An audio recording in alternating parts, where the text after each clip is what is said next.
Hey guys, welcome back to our channel. In this tech tutorial video we're going to show you how you can apply the strike-through feature in your texts and pages in the plain project management app. So let us dive into this. Alright guys, so let me go to that example page here inside my example workspace, and this is actually not too difficult guys. Simply click into a new line here and enter your text, like for example strike-through.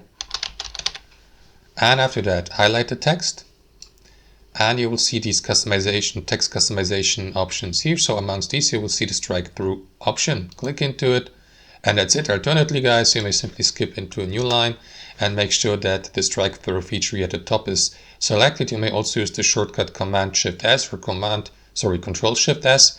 And after that, simply enter your text, and it is going to be strike-through, as you can see. And that's it. Hope you enjoyed it, got some value from it, and we'll catch you later.